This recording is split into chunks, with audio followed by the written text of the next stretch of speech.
പിതാവിൻ്റെയും പുത്രൻ്റെയും പരിശുദ്ധാത്മാവിൻ്റെയും നാമത്തിൽ ആമേൻ. എൻ്റെ പ്രിയപ്പെട്ടവരെ, ഇന്ന് മെയ് 21 വ്യാഴാഴ്ച. അമ്മേ പരിശുദ്ധ അമ്മേ, അമ്മേ പരിശുദ്ധമേ, ദൈവമാതാവേ, കൃപാസനത്തിലൂടെ ഞങ്ങൾക്കും ഞങ്ങളുടെ ദേശത്തിനും അമ്മ മധ്യസ്ഥം തേടി തന്ന എല്ലാ അനുഗ്രഹങ്ങൾക്കും കൃപകൾക്കും ഞങ്ങളിപ്പോൾ ഹൃദയം നിറഞ്ഞ നന്ദി പറയുന്നു. അമ്മേ പരിശുദ്ധമേ, ദൈവമാതാവേ, 2004 ഡിസംബർ 7 ഉച്ചകഴിഞ്ഞ് 2:30 കൃപാസനത്തിൽ സംഭവിച്ച അമ്മയുടെ പ്രത്യക്ഷപ്പെടലിനെ കുറിച്ച് തിരുസഭയ്ക്ക് സമർപ്പിച്ചിരിക്കുന്ന പഠനരേഖകളുടെ മേൽ സഭാത്മകമായ പഠനം ആരംഭിക്കുവാൻ ഞങ്ങൾ പ്രാർത്ഥിക്കുന്നു. അമ്മേ പരിശുദ്ധമേ, ഭൂസ്വർലോകങ്ങളുടെ രാജ്ഞിയായ അങ്ങേയ്ക്ക് ഭൗമസംരക്ഷണത്തിനായി പ്രപഞ്ചപ്രകൃതിയെ തന്നെ തിരുസഭ പ്രതിഷ്ഠിക്കുവാൻ ഈ പ്രത്യക്ഷീകരണം വഴി ഇടയാക്കണമേ. പരിശുദ്ധമേ, ജപമാല മാതാവേ, സകല കൃപാസനം പ്രാർത്ഥനയോടും ചേർത്ത് ഞങ്ങളിപ്പോൾ പ്രാർത്ഥിക്കുന്ന ഈ കുടുംബത്തിന്റെ പ്രത്യേക നിയോഗം പറ മക്കളെ.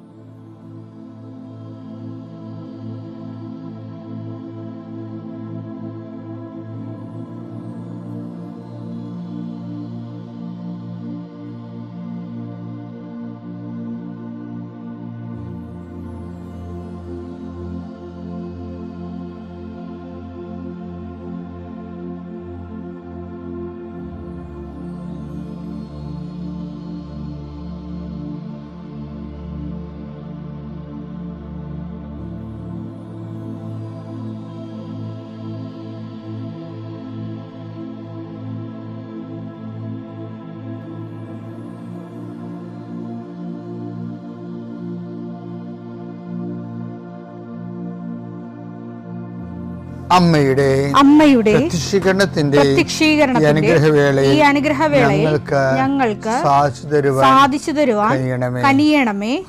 ആമേൻ. വിശ്വാസ പ്രമാണം. സർവശക്തനായ പിതാവും ആകാശത്തിന്റെയും ഭൂമിയുടെയും സൃഷ്ടാവുമായ ദൈവത്തിൽ ഞാൻ വിശ്വസിക്കുന്നു. അവിടുത്തെ ഏകപുത്രനും ഞങ്ങളുടെ കർത്താവുമായ ഈശോ മിശിഹായിലും ഞാൻ വിശ്വസിക്കുന്നു. ഈ പുത്രൻ പരിശുദ്ധാത്മാവിനാൽ ഗർഭസ്ഥനായി കന്യകാമറിയത്തിൽ നിന്ന് പിറന്ന് പൊന്തിയോസ് പീലാത്തോസിന്റെ കാലത്ത് പീഡകൾ സഹിച്ച് കുരിശിൽ തറയ്ക്കപ്പെട്ട് മരിച്ച് അടക്കപ്പെട്ട് പാതാളങ്ങളിൽ ഇറങ്ങി മരിച്ചവരുടെ ഇടയിൽ നിന്ന് 3-ാം നാൾ ഉയർത്ത് സ്വർഗത്തിലേക്ക് എഴുന്നള്ളി സർവശക്തിയുള്ള പിതാവായ ദൈവത്തിന്റെ വലതുഭാഗത്തിരിക്കുന്നു. അവിടെ നിന്ന് ജീവിക്കുന്നവരെയും മരിച്ചവരെയും വിധിക്കുവാൻ വരുമെന്നും ഞാൻ വിശ്വസിക്കുന്നു. പരിശുദ്ധാത്മാവിലും ഞാൻ വിശ്വസിക്കുന്നു. വിശുദ്ധ കത്തോലിക്കാ സഭയിലും പുണ്യവാന്മാരുടെ ഐക്യത്തിലും പാപങ്ങളുടെ മോചനത്തിലും ശരീരത്തിന്റെ ഉയർപ്പിലും നിത്യമായ ജീവിതത്തിലും ഞാൻ വിശ്വസിക്കുന്നു. ആമേൻ. സുഖസ്ഥനായ ഞങ്ങളുടെ പിതാവേ, അങ്ങയുടെ നാമം പൂജിതമാകണമേ. അങ്ങയുടെ രാജ്യം വരണമേ. അങ്ങയുടെ തിരുമനസ് സ്വർഗത്തിലെ പോലെ ഭൂമിയിലും ആകണമേ. അന്നു വേണ്ടുന്ന ആഹാരം ഇന്ന് ഞങ്ങൾക്ക് തരണമേ.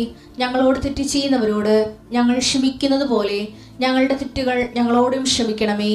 ഞങ്ങളെ പ്രലോഭനത്തിൽ ഉൾപ്പെടുത്തരുതേ, തിന്മയിൽ ഞങ്ങൾ രക്ഷിക്കണമേ. ആമേൻ. നന്മ നിറഞ്ഞ മറിയമേ, സ്വസ്തി. കർത്താവ് അങ്ങയുടെ കൂടെ സ്ത്രീകളിൽ അങ്ങ് അനുഗ്രഹിക്കപ്പെട്ടവളാകുന്നു. അങ്ങയുടെ ഉദരത്തിൻ ഫലമായി ഈശോ അനുഗ്രഹിക്കപ്പെട്ടവനാകുന്നു. പരിശുദ്ധ മറിയമേ, തമ്പുരാന്റെ അമ്മേ, പാപികളായ ഞങ്ങൾക്ക് വേണ്ടി ഇപ്പോഴും ഞങ്ങളുടെ മരണസമയത്തും തമ്പുരാനോട് അപേക്ഷിക്കണമേ. ആമേൻ. കർത്താവേ, നിന്റെ ഉന്നതമായ നാമത്തിന് സ്തോത്രം ചെയ്യാം. കർത്താവേ, നിന്റെ വിശുദ്ധ പൗരോഹിത്യത്തെ മഹത്വപ്പെടുത്തണമേ. കർത്താവെ, സഭയിലുള്ള സാന്നിധ്യം പ്രകടമാക്കണമേ. 40 വർഷം ഞാൻ അർപ്പിച്ച കൃപാന്റെ യുഗതിയാണ്. കൃപാസ്ഥാനത്താറെ ജീവനോടെ പ്രത്യക്ഷപ്പെട്ട മാതാവിൻ്റെ മാധ്യസ്ഥ രോഗികൾ, പീഡിതരെ, മാനസിക സംഘർഷം അനുഭവിക്കുന്നവരെ, ഡിപ്രഷൻ അനുഭവിക്കുന്നവർ, മരുന്ന് കഴിച്ചിട്ട് ഉറക്കം മൂടുകയും ശരീരം തൂക്കം വെക്കുകയും ചെയ്യുന്നതല്ലാതെ പ്രത്യേകിച്ച് പ്രയോജനമൊന്നും ഇല്ലാതെ ഡിപ്രഷൻ കൊണ്ട് വേദനിച്ച് ജീവിക്കുന്ന ആൾക്കാരെ കർത്താവേ, നീ അവരെ തൊടണമെന്ന് പ്രാർത്ഥിക്കുന്നു. ഓട്ടിസം കുഞ്ഞുങ്ങളെ, ഹൈപ്പർ ആക്ടിവിറ്റി കുഞ്ഞുങ്ങൾ, അവിടെ മാതാപിതാക്കന്മാരെ മനസ്സ് കെട്ടുപോയവരെ, തകർച്ച സങ്കടം കൊണ്ട് അവർക്ക് ജീവിക്കാൻ പറ്റാത്തവർ, ജീവിക്കാൻ വേണ്ടി ജീവിതത്തോട് മൽപ്പിടുത്തം നടത്തുന്നവർ, മരുന്ന് കഴിച്ചിട്ടും രോഗം സുഖമാക്കാതെയും രോഗം പൊറുക്കാതെയും ഇരിക്കുന്നവർ, എൻ്റെ കർത്താവിന് ഉന്നതമായ നാമത്തിൽ, സഭയുടെ അധികാരത്തിൽ, കുരിശിൻ്റെ അടയാളത്തിൽ, ദൈവശക്തിയാൽ എനിക്ക് ദൈവസന്ധിപ്പ് സൗഖ്യം ലഭിക്കട്ടെ. പിതാവും പുത്രനും പരിശുദ്ധാത്മാവുമായ സർവ്വേശ്വരാ എന്നേക്കും ആമേൻ. എൻ്റെ പ്രിയപ്പെട്ടവരെ, ഞാൻ ഇന്നലെ പറഞ്ഞല്ലേ, ഇന്നലെ നമ്മൾ കണ്ടത് അറിവിൻ്റെ വരവാണ്. ഇന്ന് നമ്മൾ കാണാൻ പോണത് ജ്ഞാനമാണ്. ജ്ഞാനം, അതായത് യാക്കോബ് 1:5, നിങ്ങളിൽ ജ്ഞാനം കുറവുള്ളവൻ ദൈവത്തോട് ചോദിക്കട്ടെ. പുതിയ വാല് തോന്നിട്ടിങ്ങനെ കണ്ട യാക്കോബിന് പഠിത്ത് ജ്ഞാനം കുറവായിരുന്നേ. പുള്ളിക്കാരൻ അനുഭവത്തിലൂടെ പഠിച്ചതാണത്. പുള്ളിക്കാരനല്ലേ യോഹന്നാൻ്റെ കൂടെ മറ്റേ സമരക്കാരൻ്റെ കൂടെ പോയി അവർ വടിവാളെടുത്ത് ആകപ്പാട് കശാകുളമായി കർത്താവിൻ്റെ അടുത്ത് വന്ന് ആ ഭൂമി ആകാശത്ത് നഗ്നി ഇറങ്ങി അവർ നശിപ്പിക്കാൻ ഞങ്ങൾ കൽപ്പിക്കേണ്ടത് ചോദിക്കുമ്പോൾ വാട്ട് സ്പിരിറ്റ് യു ഹാവ് എന്ന് കർത്താവ് ചോദിക്കും.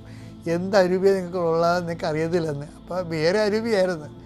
പിന്നെ അവിടുന്ന് കർത്താവ് പറഞ്ഞു കൊടുത്താണ് ഇപ്പോൾ പുള്ളിക്ക് പറഞ്ഞത്. അദ്ദേഹം എന്താ പറയണത്, എനിക്ക് ജ്ഞാനത്തിൽ കുറവായിരുന്നു, ഞാൻ കർത്താവിനോട് ചോദിച്ചാണ് അവസാനം മേടിച്ചത്.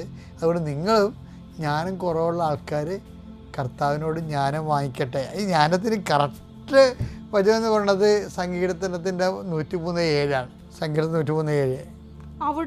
അവിടുന്ന് തൻ്റെ വഴികൾ മോശയ്ക്കോ പ്രവർത്തികൾ ഇസ്രായേൽ ജനത്തിനും വെളിപ്പെടുത്തി. അതാ വിഷയം. വഴികൾ മോശയ്ക്കും, അതായത് ജ്ഞാനം മോശയ്ക്കും, പ്രവർത്തികൾ അറിവ് ഇസ്രായേൽ ജനത്തിനുമാണ്. ഇപ്പം കൽമഴയൊക്കെ പെയ്യുന്നുണ്ട്, പേൻ പെരുകുന്നുണ്ട്, തവള ചാടുന്നുണ്ട്, നഗര രക്തമായി മാറുന്നുണ്ട്. എന്താണ് സംഭവിക്കണമെന്നുള്ള പ്രവർത്തികളെക്കുറിച്ച് ഇസ്രായേലിനറിയാം. പക്ഷെ മോശത്തിന് അങ്ങനെയല്ല അറിയാവുന്നത്. എന്തിനു വേണ്ടിയാണ് ദൈവം ഇതൊക്കെ ചെയ്യണത്? എന്തിനാണ്? ഈ ജനത്തെ വിട്ടുകിട്ടിയിട്ട് വാഗ്ദാന നാട്ടിലേക്ക് പോകാൻ വേണ്ടിയാണ്. അതാണ് അതിൻ്റെ ജ്ഞാനം എന്ന് പറയുന്നത്. എല്ലാ സംഭവങ്ങളുടെ പിന്നിലും ഒരു ജ്ഞാനം ഉണ്ടാകും. അതാണ് ദൈവിക പദ്ധതി.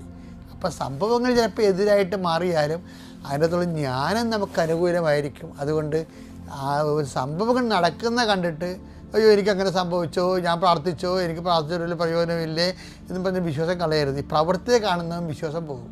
പക്ഷെ ജ്ഞാനം നോക്കുന്നവൻ വിശ്വാസത്തെ അതിജീവിച്ച് വിശ്വാസത്തിൽ വളരും. പിതാവിൻ്റെയും പുത്രൻ്റെയും പരിശുദ്ധാത്മാവിന്റെ നാമം.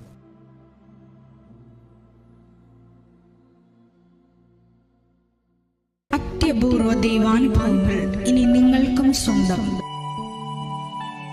ഈ യൂട്യൂബ് ചാനൽ ഇതുവരെ സബ്സ്ക്രൈബ് ചെയ്തിട്ടില്ലെങ്കിൽ ഇപ്പോൾ തന്നെ സബ്സ്ക്രൈബ് ചെയ്യുക. ഈ വീഡിയോ ഇപ്പോൾ തന്നെ നിങ്ങളുടെ സുഹൃത്തുക്കൾക്ക് ഷെയർ ചെയ്തുകൊണ്ട് കർത്താവിന്റെ പ്രേക്ഷിതരാകുക.